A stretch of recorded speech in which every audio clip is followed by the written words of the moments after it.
Yeah, peace, family. Black Jesus checking in, the ambassador to the streets. And I'm back with another Get That Weight Up video. Yeah, financial literacy only in these videos, man. We talk about getting our weight up. We talk about ownership, man. We talk about wealth. We talking about building good credit, man, in order to be successful, man, with this conversation that we should have, man, with our parents or whatever. But now it's time finally time to have this conversation.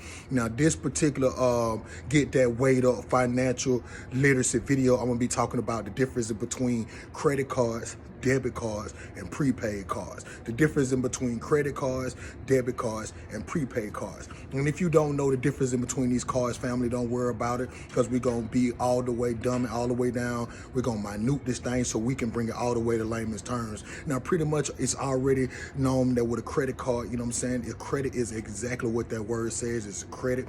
It's amount of money loaned to you by a bank that pretty much bases this type of money or the amount of credit line strictly based on your credit score that's given to you by the banks. That's the underlying factor that they go off of in order to give you a certain amount of money to your credit line in order for you to use their card, use their services. The money don't have to be paid up front.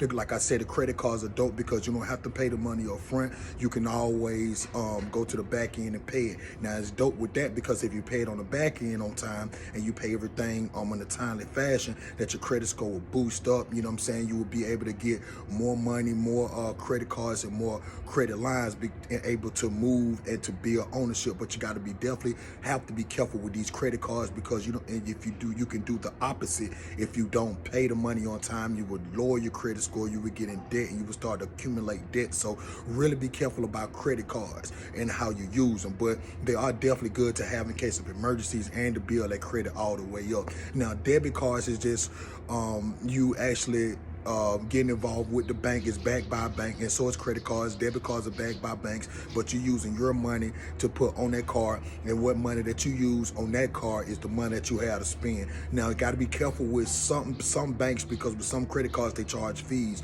but it's dope now because they have a lot of online banking services that do not charge fees for their cards, and they also spot your limits and stuff like that. But definitely, man, with debit cards, be careful. Don't go over them because you'll start getting draft fees from your banks. And the prepaid cards is just that, family. Prepaid is not bad by a bank. You put the money on it, and all transactions with that prepaid card is totally based on the money that you put in. So know the difference in between credit card, debit cards, and prepaid cards, family. Build your credit, build your wealth, build ownership, and definitely, man, always check on that credit score. Make sure it's right to get more credit line that you need for home ownership or car buying or anything that you want, because the better your credit score, man, the less that you come out your pocket. So let's be careful about how we move out here, family. Financially, get that weight up, man. You already know, man, financial literacy. You know how we do, man. Let's get into this comment section, man. Let's chop it up. Let's build wealth, and let's do how we supposed to do, y'all. Pot at the end of the rainbow. That's what we looking for, y'all. Until the next video, peace.